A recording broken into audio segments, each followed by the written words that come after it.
41 seconds of logos. Oh, what a heartwarming montage of the goodest girl ever serving her country and being generally awesome. Sure hope the movie doesn't waste all this goodwill with cheap jokes about threesomes, contrived road trips, and an irredeemable protagonist. Also, if this f***ing adorable-ass dog dies in this movie, I am taking its registration number of 77,309,206 and adding that many sins to the final tally. Don't f*** with me, movie. It's not that I don't believe a dog would have a favorite TV show, but Grey's Anatomy? Come the f*** on, dude. This note here seems to have been repeated word for word on an entirely different piece of paper here. Why should I care about your emotional montage if your prop department didn't? The dog is anxious and nervous, and I already relate more to this dog than most human movie characters. It's Sky Ridge, not Subway, because the movie didn't want to pay Subway, or Subway didn't offer enough money, or some such. It's still Subway. Are you high? I said peppers, not cucumbers. Sure, he hates his job, but I would still question what type of cucumbers and peppers this discount Subway is using if they look even remotely similar enough to be confused with each other. Sorry, sir. Not bad. This man doesn't immediately say, hey, don't just take that shit off and replace it. Yeah, I got what I ordered, but now I have cucumber juice in there. Start that shit again, asshole. And that is not the America I recognize. Mr. Briggs, you know the agency can't send a soldier with a history of brain injuries to a war zone. Okay, I'm sensing that the movie wants me to know a few things, like the fact that he has a history of brain injuries, and the fact that the brain injuries have him working at Subway, and that he apparently frequently calls the agency to ask for a war zone job when he has no chance of getting one. How many times does he have to call before they block his number? The trash bag rips, and this dude here proceeds to scoop up all the trash by hand, instead of going inside to get a broom and a dustpan, or some gloves. This movie is trying to bake in love for its protagonist by showing what a shitty job he has, but he is making it way more shitty than it needs to be, so he still gets a sin. We now bring you 30 straight seconds of Channing Tatum chopping wood. My buddy said this movie would have me reaching for the tissues, but I didn't think it would be quite this soon. Also, this guy is chopping a lot of wood. Is he shooting a campaign commercial? No, I didn't hear. Me either, because the other end of this phone call is infuriatingly quiet. Just loud enough to know words are being spoken, but not nearly audible enough to understand what the hell is going on. This might seem petty, but this is my metaphorical cloud, and I'll shout at it all damn day if I want to. Sergeant Rodriguez was a legend. Never quit. Yeah, I got that from the opening credits, but go on with your repetitious self. Playing the lottery while driving. Also playing the lottery. Get home safe. That's an order. He's obviously not in a great state. Are you really going to give that order and then drive away? I feel like everybody failed everybody here. He slept here like this and somehow didn't get f***ed with. I thought this movie was about a dog, not about miracles. Yeah, but... Sure, let's risk additional head trauma to the man who can't get a job because of a concussion he received under your command. Oh, hey, Captain. Figured I'd find you still here. But why? Captain Jones didn't show any sign of wanting to help Briggs, so why would he assume that Briggs' next plan of action would be to hang around and sleep in the damn parking lot instead of going home? It's expired, sir. Which surely is something Captain Jones would have known, right? In fact, Jones bringing Briggs a guest pass would have made the last scene in the parking lot actually make f***ing sense. But hey, at least we get to watch Briggs being a dick to this random MP. Think about it. What's the odds on ISIS? Step out of the vehicle, sir. I can't tell you how many times this exact scenario has played out in my life. Thank you for your service. This is the protagonist? Is he going to grow or mature? Because right here, he's absolutely disrespecting a guy who was simply doing his job. Actually, this entire movie is a massive dick to MPs. Vanilla, what did I say about using your mom's weights? Like, I'm trying to look good for your mom. Your mom jokes, the staple we all look for in our road trip buddy movies about traumatized dogs and their recently deceased owners. Sir, are you asking me to fly a damn dog to Arizona? No, I'm asking you to drive a Ranger to Arizona. She refuses to fly. Movie glosses over this she refuses to fly line with zero clarification. Sure, she probably hates flying, but refuses seems slightly anthropomorphic. Regardless, I think they should try explaining to her exactly what Briggs is about to put her through and then see if she still refuses to fly. 1 minute she's good, the next minute she's sending 3 guys to the ER. I realize the dead handler's mother has requested the dog at the funeral, but this 100% sounds like the kind of dog that would get adopted out long ago or even put down.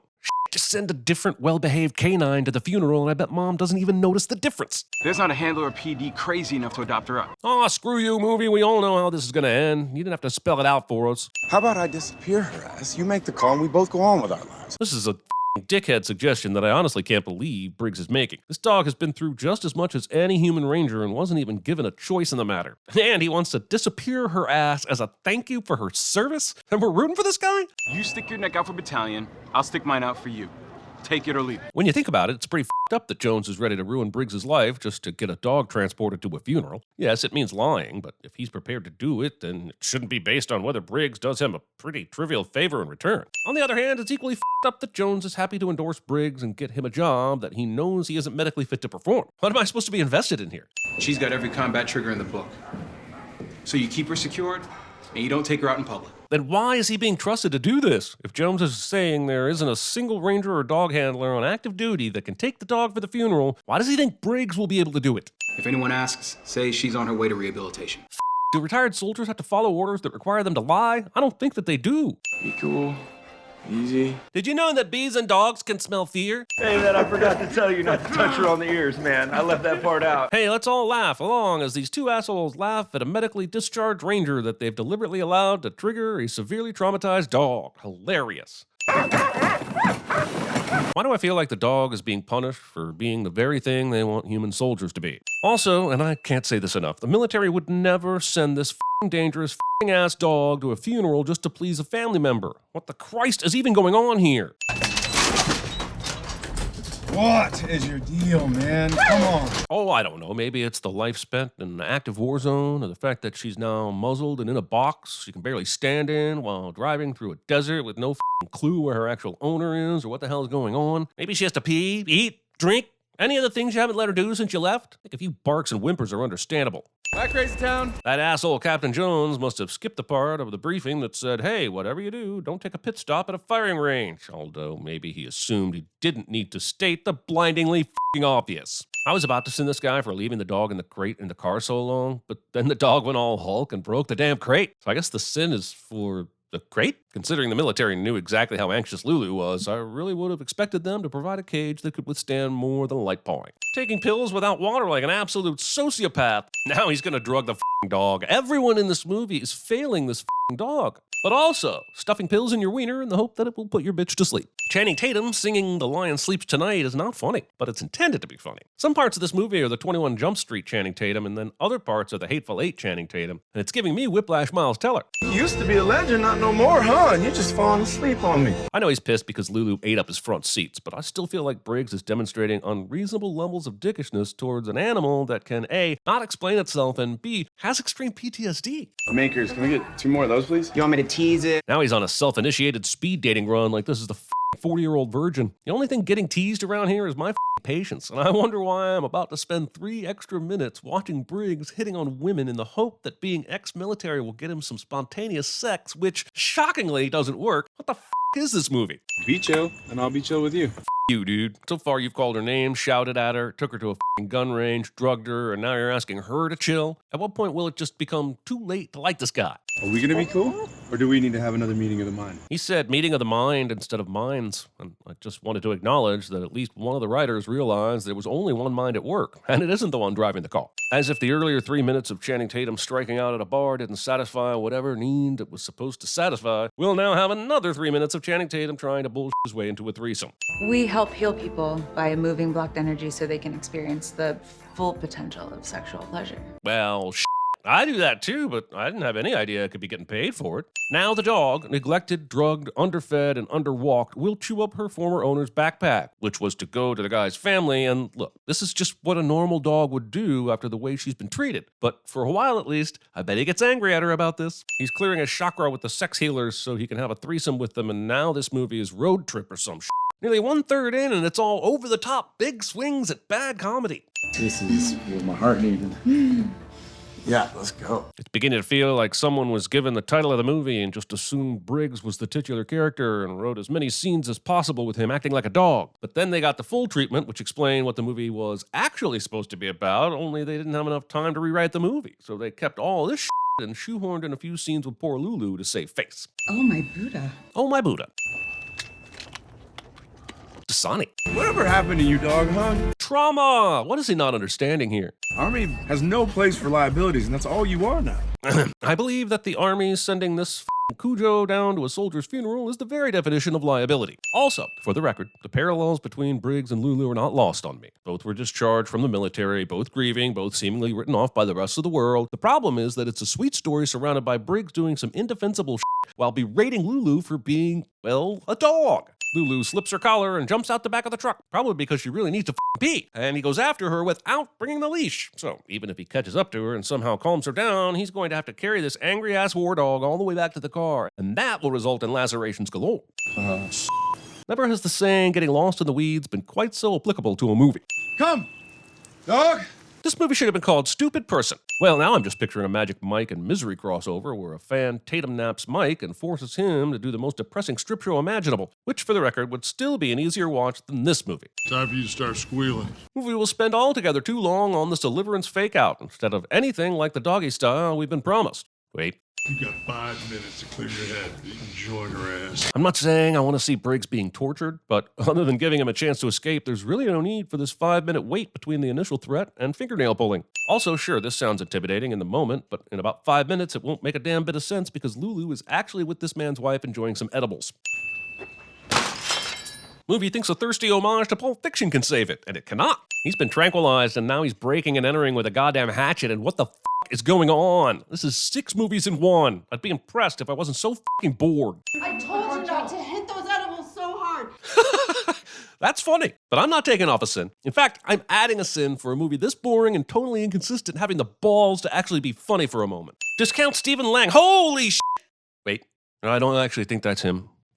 That's war. It's not all unicorns and rainbow vaginas out there. I don't even think the movie knows what the that means. Wow.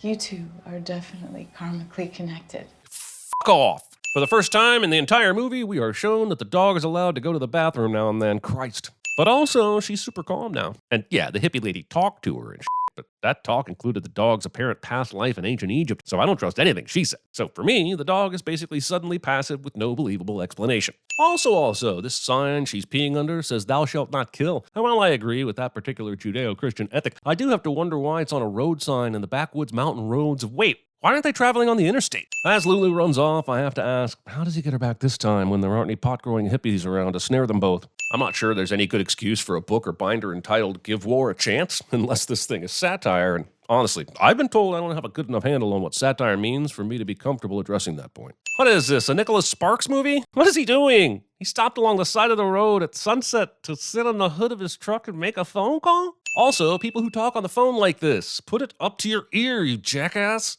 It's Alcatraz. It's right there. Watch the goddamn road!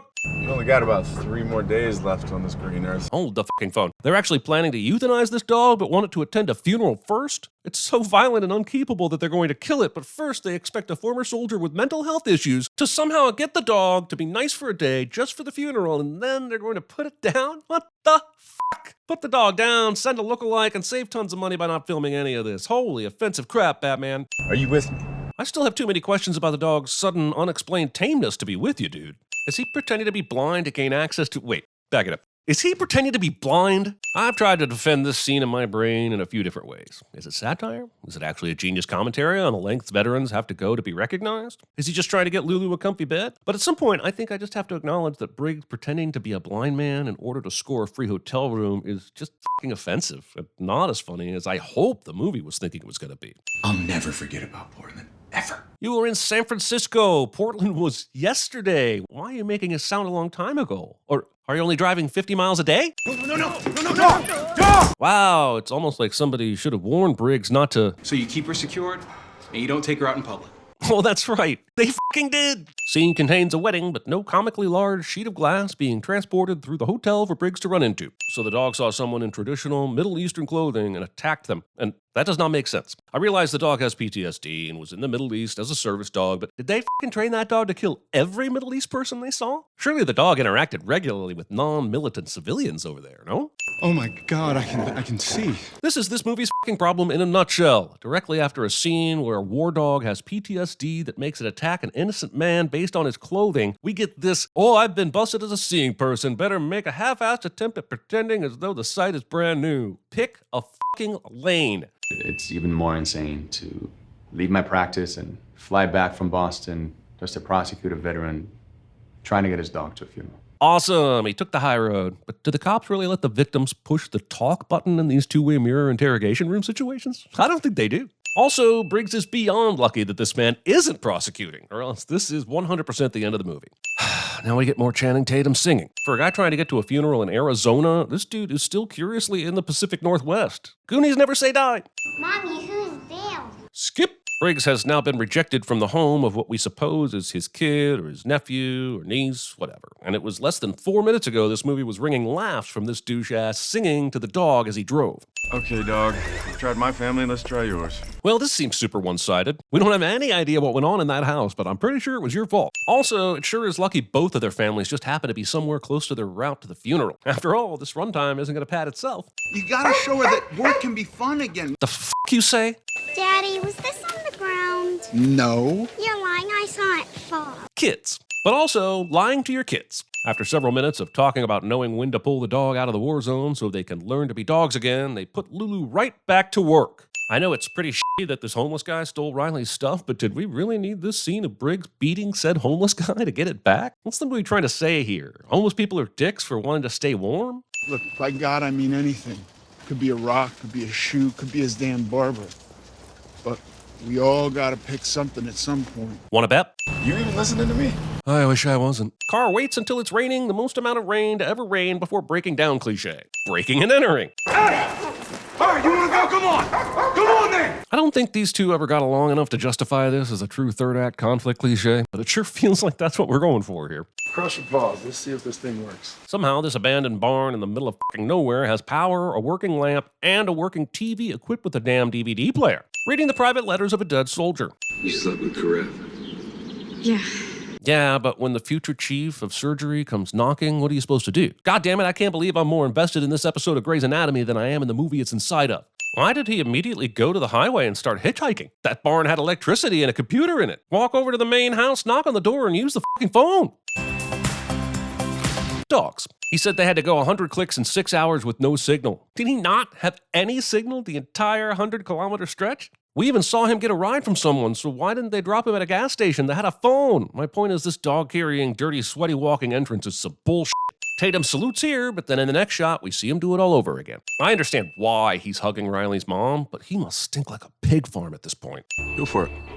I couldn't try to stop you. Well, dog, it's been real, and I can't quite bring myself to see you humanely put to sleep, so here, go forth into the desert and die of exposure or starvation instead. What the fuck was he expecting to happen here? Is he trying to Encino Man the dog so he won't feel personally guilty for turning her over to be put down? Look, there are moments in this movie that are downright heartwarming and emotional, and on the whole, I can see that it's dealing with an important subject matter, but all the good shit is largely confined to the last third and preceded by a bunch of Briggs being a dick to Lulu, MPs, women, and the homeless. He left the TV on all night, and don't most motels have cable these days? Even if not, would it still be static when the sun is already up? Thank you for your service. I'm pretty sure the movie is trying to say that Briggs not accompanying this with the middle finger qualifies as growth. But that is a very low fucking bar, and somehow we still end up with a scene that makes MPs look like total dicks. I got the adoption papers from the Army today. So the Army was just fine with him dog-napping Lulu and decided to make it official? Earlier, Noah said it was a huge pain in the ass to get the Army to sign off on giving him Nuke and Noah as a qualified handler. How the f*** did Briggs get the okay? Also, does this mean that Briggs gave up on the job that started this whole thing off? Sure, love conquers all, but how the hell is he affording things like food, rent, and an attorney for all those animal attack lawsuits? So wait, because he adopted the dog, his ex decided to let him see his daughter? He had the dog with him last time he came here, and he was kicked out immediately. This is the kind of happy ending bullshit that lazy movies pull, where the protagonist does one thing right at the end, and we are gifted with a montage of everything else going right for them as well. Look, I'm no good at this poem stuff, so I'll just get to the damn point. Please, God, please.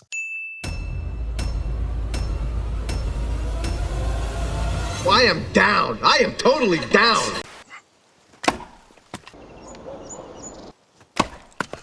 Kirk. James T. Kirk. Think about it. What's the odds on ISIS? What's wrong with saying bomb on an airplane? You can't say bomb on an airplane. Bomb, bomb, bomb, bomb, bomb, bomb, bomb. Mama and Papa were laying in bed. Mama and Papa were laying in bed. I think that having sex with either of you would be a great treat for me. You ruined an epic threesome. Hey! Stupid dog! You made me look bad. 3 darts is too much. No. I said, put the bunny back in the box. Are you in or are you out? I'm out, baby. 1 ribeye medium rare and 1 Indian samosas. Anything else? I'm gonna give you to the count of 10 to get your ugly, yellow, no-good keister off my property before I pump your guts full of lead. I've checked your wastewater inside and out. I've checked your runoff gutters, and now out here, more contaminants. Go for it.